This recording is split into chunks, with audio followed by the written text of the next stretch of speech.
Hey, good morning and welcome to Sunday, October the 12th, 2025. My name is Thom Rigsby. Welcome to your AmCon Daily Brief. On today's show, a calm reflection on the week's lessons in awareness and an inspiring sit-down with AmCon member Jesse J. from Northwest Florida. Kicking things off today, the ASAT team has the latest for you in today's Daily Sit Rep.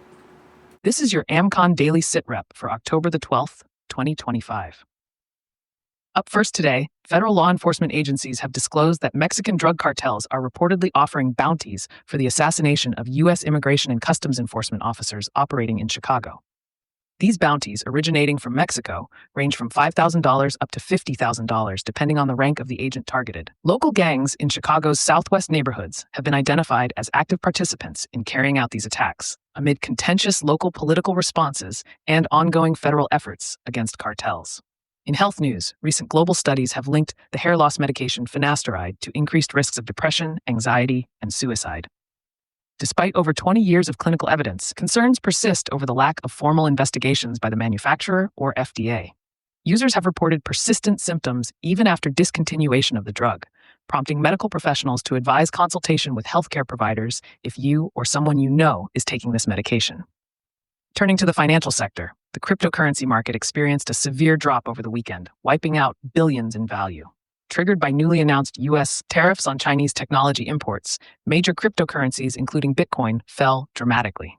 However, experts note early signs of market stabilization. Investors are cautioned to never invest more than they can afford to lose and to thoroughly research investments. In disaster news, Tennessee officials have confirmed that no survivors were found following a massive explosion at a manufacturing plant near Bucksnort. The thorough search operation finding no survivors has deeply affected the community, with support efforts underway for the families of the at least 16 victims reported missing and presumed dead.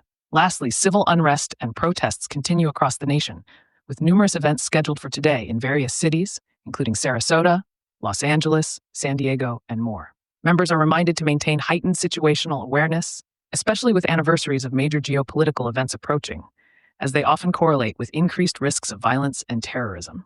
Today's weather forecast includes a slight risk of excessive rainfall over parts of the Southwest and Central Rockies through Monday, with heavy snow expected in the Cascades, Northern Rockies, and Sierra Mountains. Additionally, deep tropical moisture will bring widespread showers and thunderstorms to the Southwest and Four Corners, capable of flash flooding. Along the East Coast, a coastal storm is forecasted to bring flooding, dangerous rip currents, gusty winds, and heavy rain through early next week. Looking ahead, there are several events on the AmCon calendar. The Northeast Region Adventure Challenge taking place through October the 12th in Hookstown, Pennsylvania. Water bath canning workshops are scheduled for October the 18th and October the 22nd in Berkeley Springs, West Virginia. The South Region Adventure Challenge will occur November the 7th to 9 at Boy Scout Camp in Milburn, Oklahoma. Members can access the American Contingency Members Only site to get the full report and more in-depth analysis of today's stories, along with practical preparedness tips, training opportunities, and resources to help you, your family, and your neighborhood stay crisis ready. It's Sunday morning, and the world feels a little bit quieter. The coffee's warm, the house is still, and for a moment you can almost hear yourself think.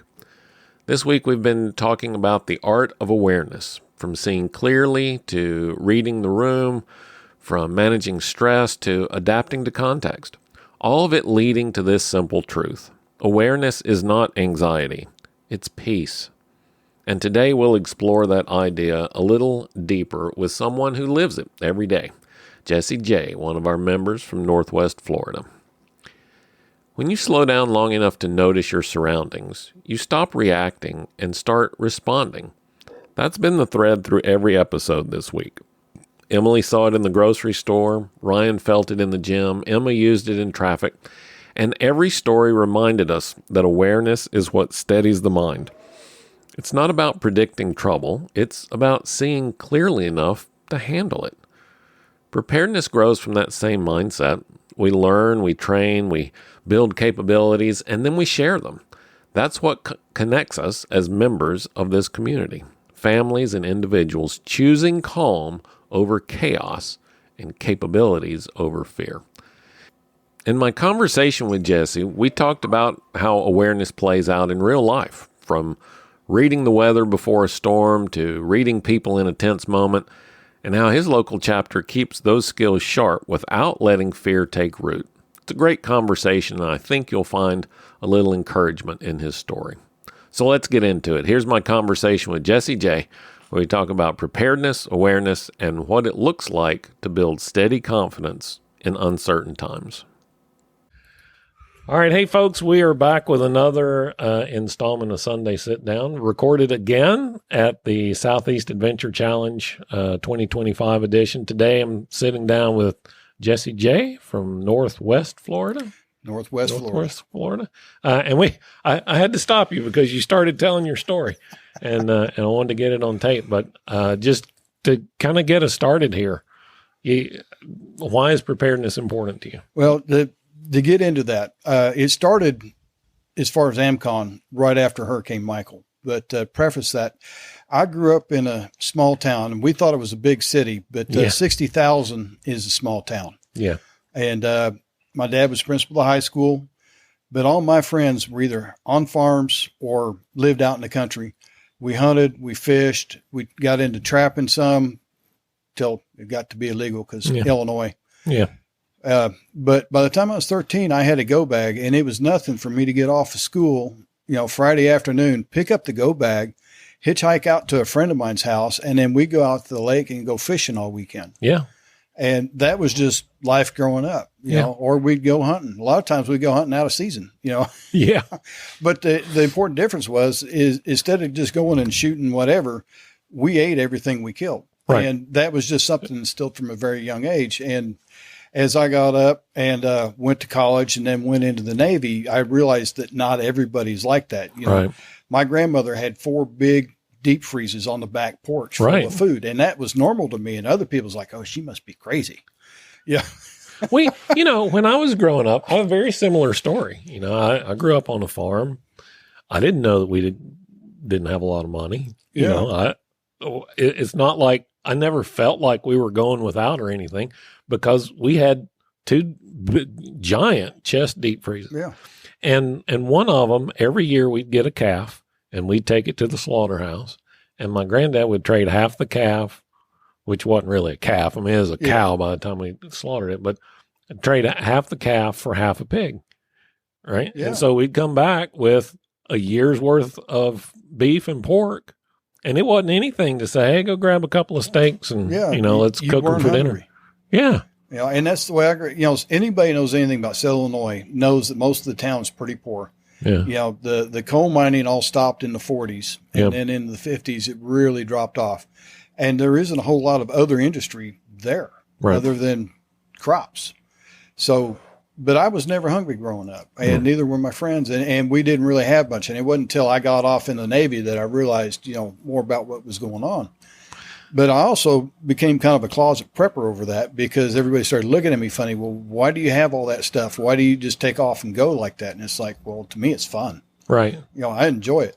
And then going through life and marriage and everything, I just always found that working in construction, you got to prepare yourself. And that preparedness was just normal. Right. And then as you grow and you learn other people and kind of you find out that not everybody does that. And that just amazed me as a young man. Why can't you sock $15, $20 back out of each paycheck for when you're laid off this winter? Right. Most guys go out and blow it all. Right. And just get into preparedness that way. Well, let's fast forward a little bit. I've always had a go bag. I've always had extra food, water. Hurricane Michael hits. Yeah. Pretty devastating to the Panama City area. We had a lot of people we know. Our niece, her trailer got rolled. Her and her kids were out in the rain. Wow. Being rolled in that. We have another friend, her apartment building, the roof got ripped off. She's hiding in the closet getting rained on.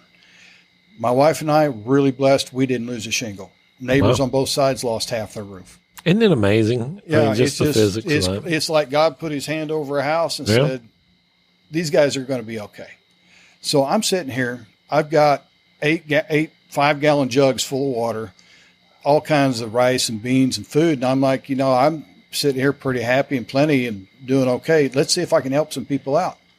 Every place I went, it's like, oh, who are you? Go wait over there in the corner. We'll get to you. And I'm like, there's got to be something better than this, because nobody was prepared for that. Right. And, FEMA, it took them 5-6 weeks to get in there and start setting up. It was crazy. Why do you, I mean, that's a comment that I hear quite a bit, especially when we talk about hurricanes, or even up where I live, Tornadoes. Dixie Alley, Tornado Alley. How can somebody not live there and just, it'll be okay? Yeah. I see that doesn't click for me. I know, we know about normalcy bias and all these psychological effects that influence people to think that somebody else is going to take care of that. But, it's just simple math to me, right? If you go look up, and I'd challenge everybody who listens to this, go look up how many sworn law enforcement officers there are in your county. You might have to do a little math, a little bit of digging, but, deputies, police departments, some portion of troopers. Okay, and then look at the population of your county, right? Now, you take those sworn officers and you can divide that number by 3. Because in an event like a hurricane, a third of them will be affected by the hurricane. Right. So they can't work. So that leaves only 2/3, and they can't all work 24 hours a day. Right. Right? So now, how important is your call that somebody I don't know is wandering through my neighborhood? Can you send somebody out? Where's that going to get placed on the priority list? And that's just math. I mean, that's not even, that's a rich neighborhood or that's a poor neighborhood. That's just it's everywhere.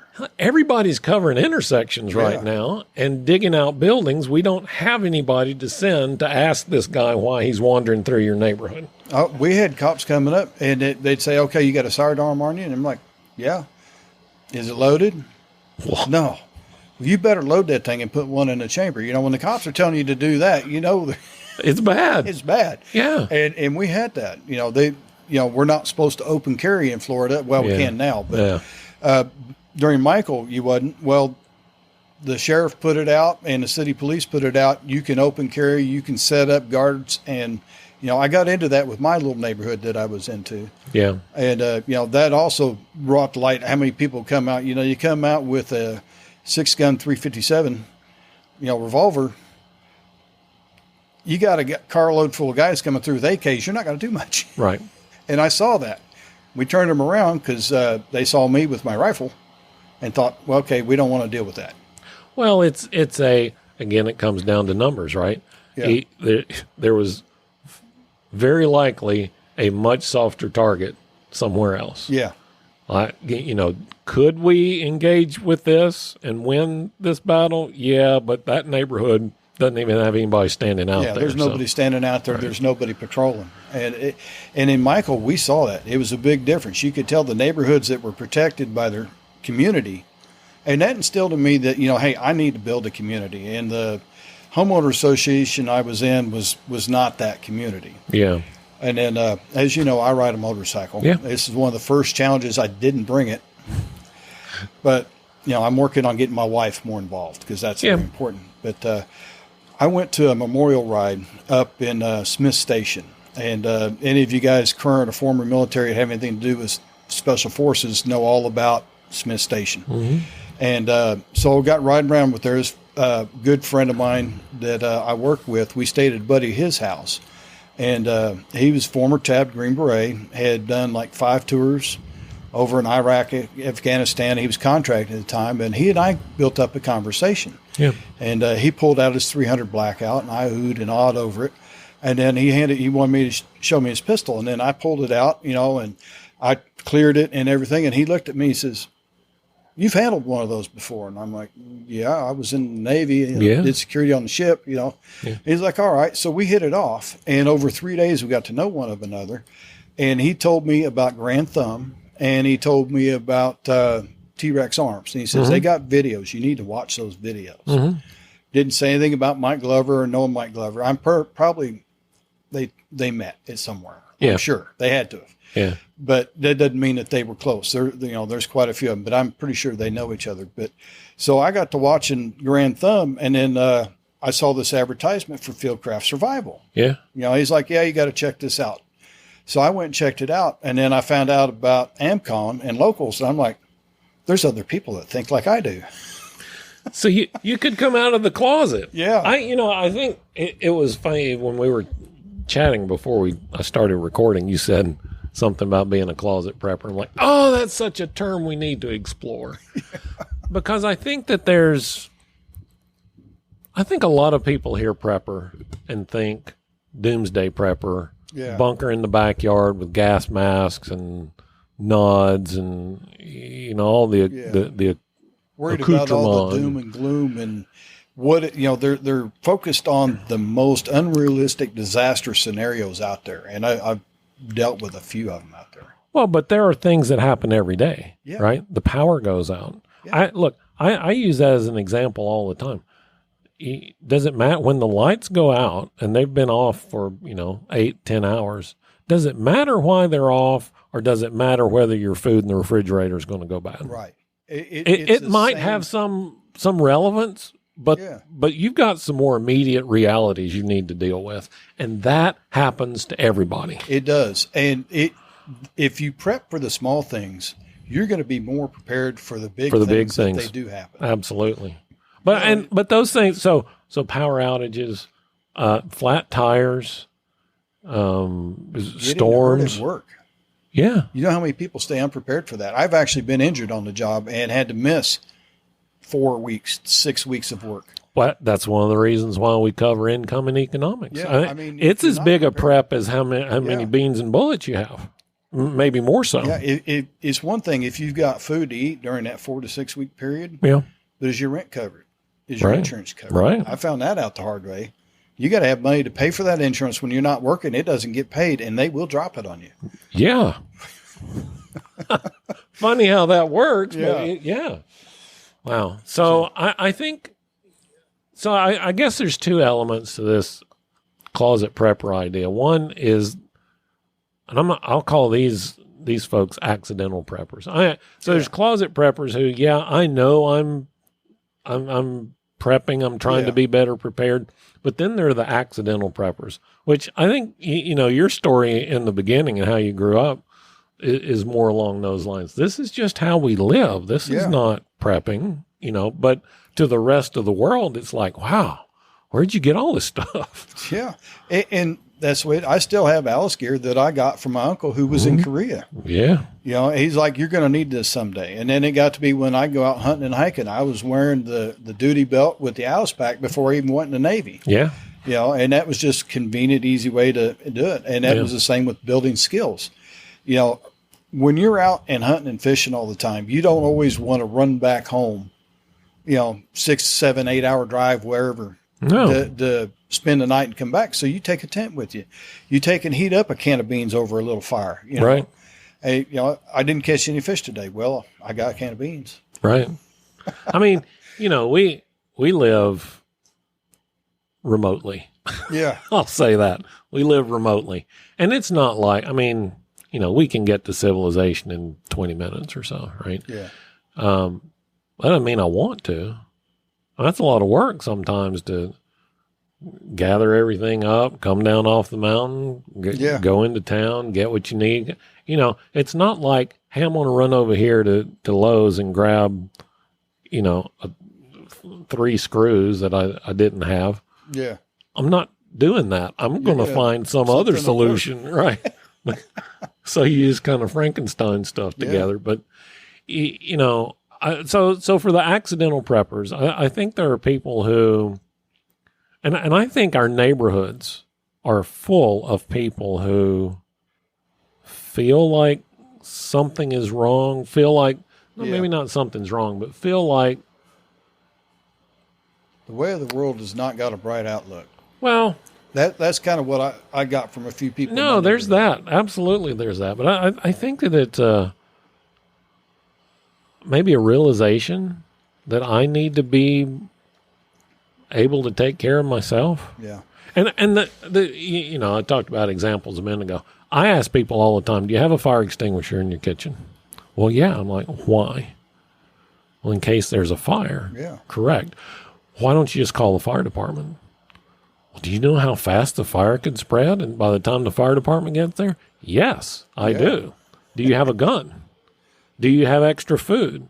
Do you have a way to filter water? I mean, we're in Mississippi. The residents of Jackson, Mississippi are under a 10-year water boil. Yeah. 10 years. This is a modern city in a first world country. 10 years.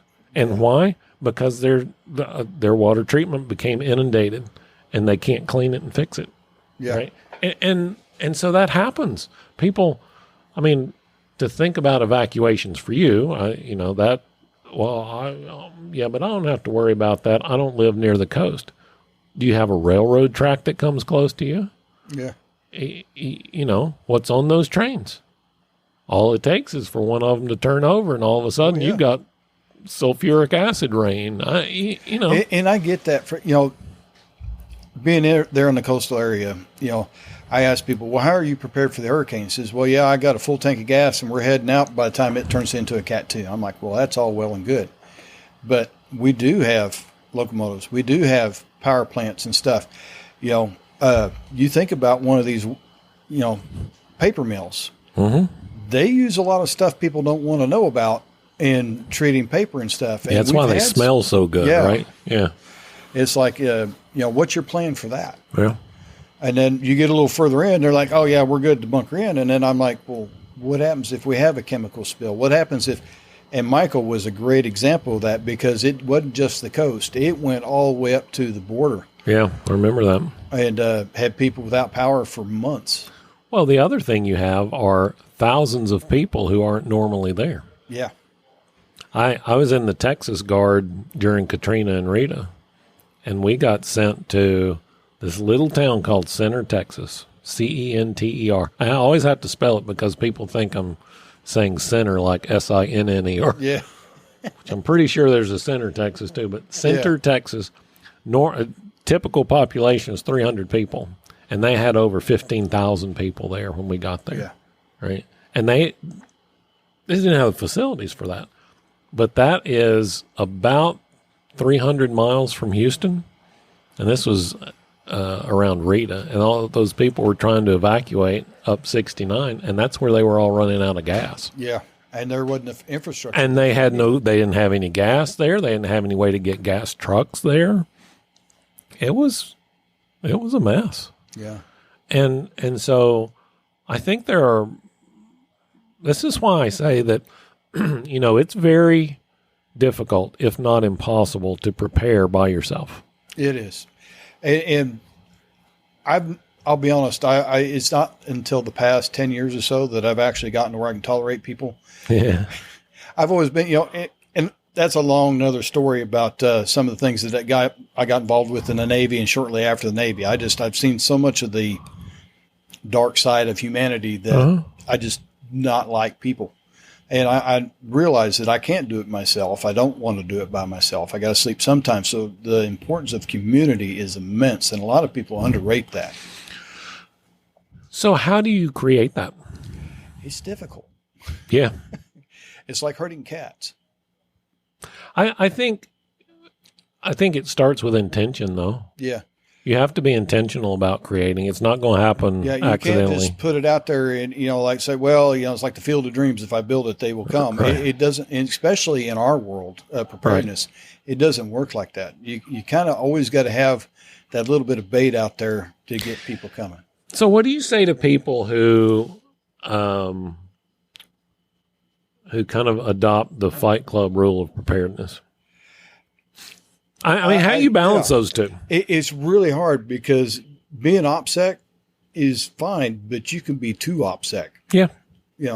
You've got to put yourself out there a little bit. And early on when it wasn't long after we got off of locals, I got involved with the ASAT team. Yeah. And there was 3 of us, and we worked pretty well together. The only problem was everybody that was giving us intel was like, we can't put this out.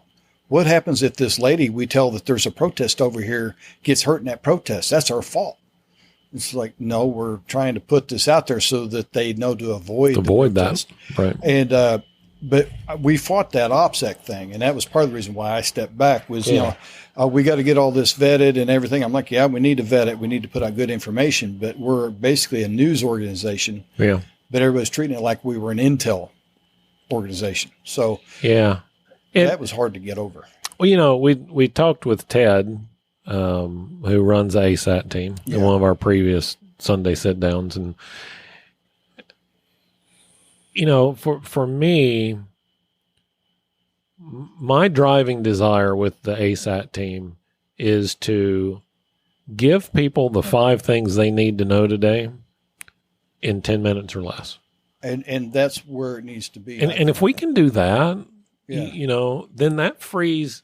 I tell people all the time, I don't watch the news.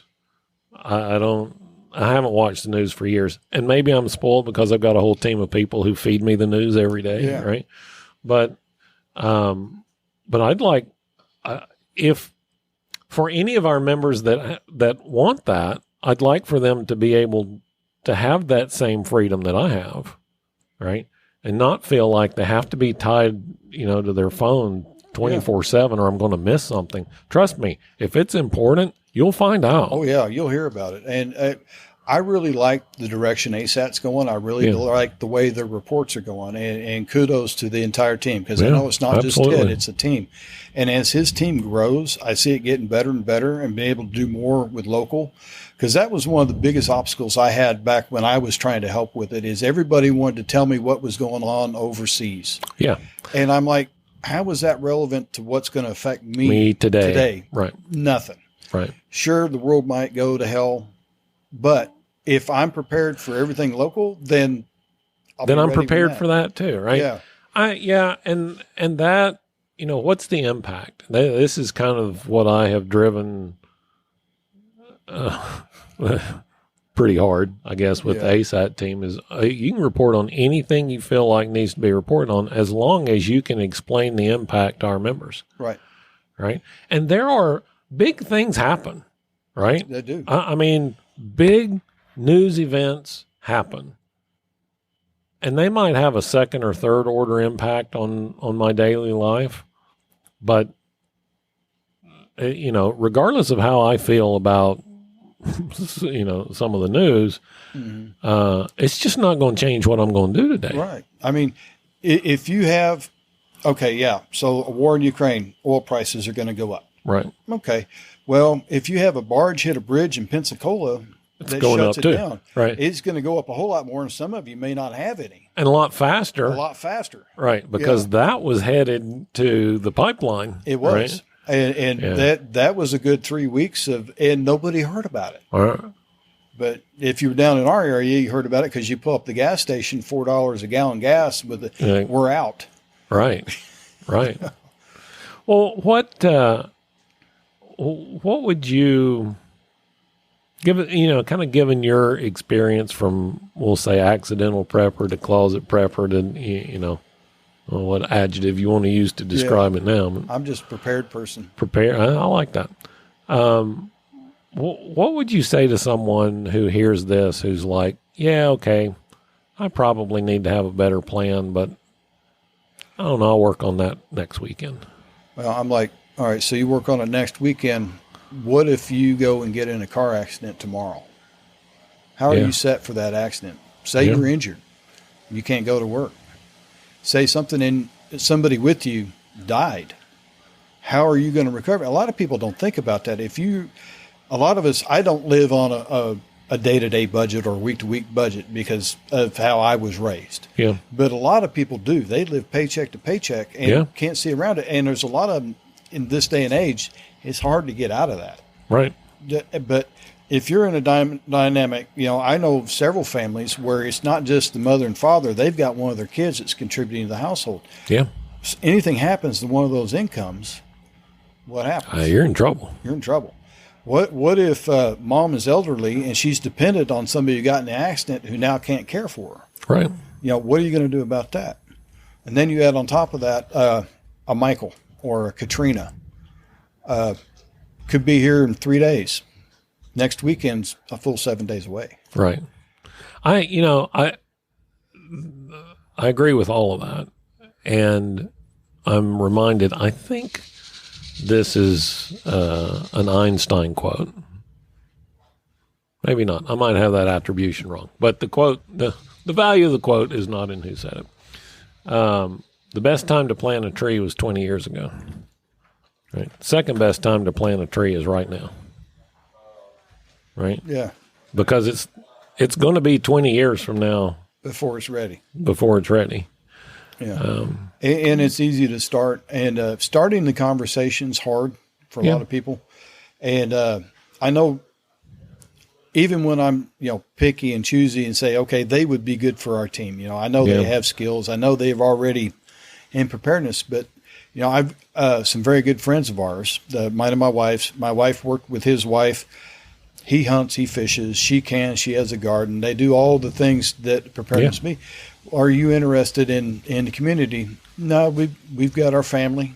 Yeah, we're good. We're good. I think that's one of the big challenges. I mean, that's certainly in the more rural areas of the country. Yeah. We see that a lot. Yeah, it's they know their neighbors. They've got their family. They got their circle. They're good. And you know what? Good for them. I mean, I want to be a resource to as many people as we can, right?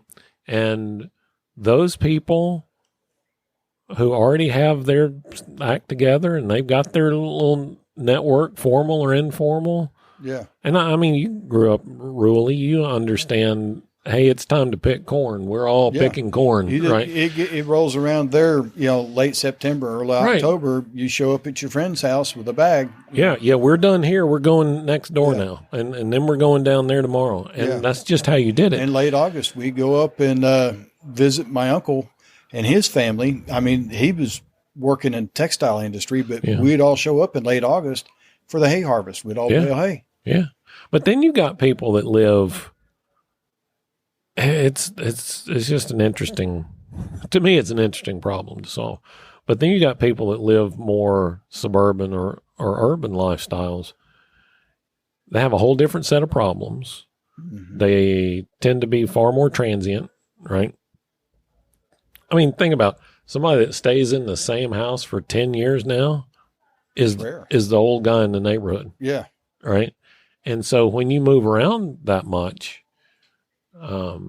your network tends to be distributed. Yeah, and it's all over the place. And I think that's where a value of AmCon and other organizations like ours. Yeah. Because that's another thing that I fight with all the time is, Florida's Patriot Group. Yeah. They're like, well, if you belong to us, you can't belong to anybody else. And people think joining AmCon the same way. It's like, no, we don't care. As long as you obeyed our bylaws when you're doing our stuff, we really don't care. But having that network, what value do they give you? What value do we give you? Right. And it's important if you're trying to recruit into AmCon to be able to demonstrate, not just demonstrate the value of AmCon. And you can't always just go for the ideal person that you think, like my friends. It's the transient people. They know, okay, what can I do to improve my situation in my... So I think people experience, I call them crisis moments. They will experience a crisis moment. It's a car accident. It's a hurricane. It's tornado. It's flood. Yeah. Train derailment, whatever. And at that moment, it's kind of like the scales are lifted from their eyes, like, oh, wow. Yeah. Man, this did not work out the way I expected it to. And while I don't ever want to, quote, take advantage of a bad situation,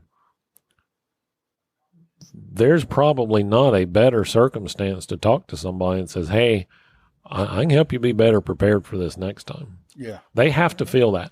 Sometimes if they're lucky, they can experience that vicariously through someone else. They can, a family member, see it on the news or whatever. But they really have to feel it. And so when you have those people in the community that are like, no, I'm good, they probably really are good. Yeah. I mean, they've thought about it. Yeah.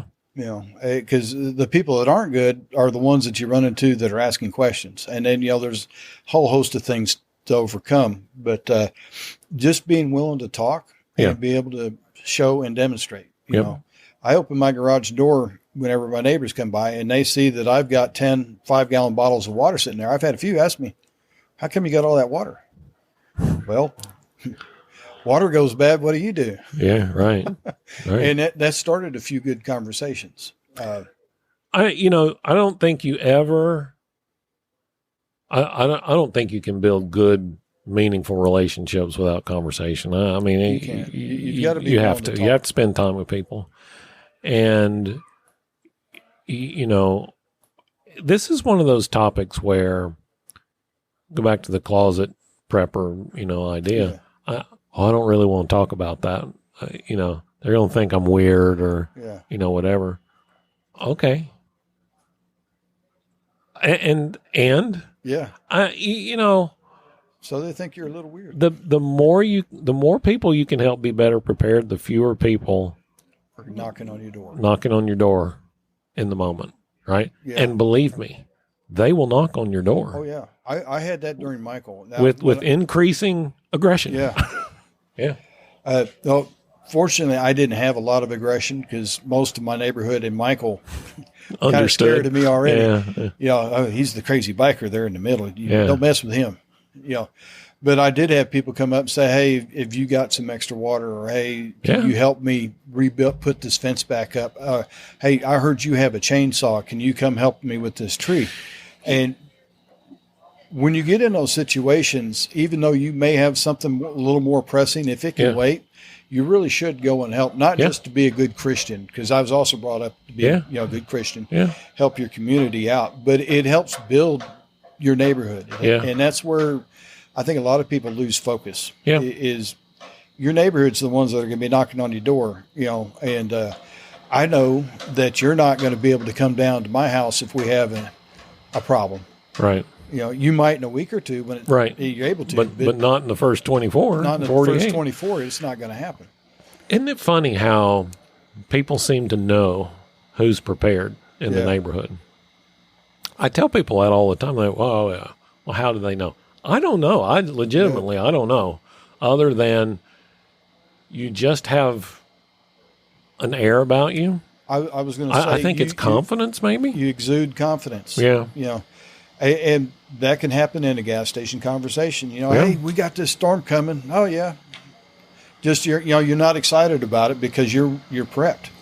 A conversation we had a couple of years ago is like, why do you prepare? And I'm like, well, you want the base reason why I prepare, so I can live life without fear. Yes. I want to be able to go to the movies. Oh, aren't you afraid somebody shooting it up? Well, if they do, I'm shooting back. Yeah.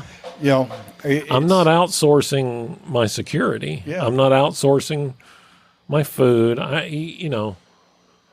All of these things. We don't grow everything we eat. No. Certainly we buy things and we cycle through things and just like everybody else. And one of the things I don't think we've talked about in AmCon much is being part of a barter network. Yeah.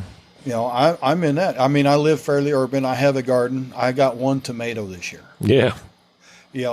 Things happen. Yeah. So I'm in a barter network and develop a skill that people need.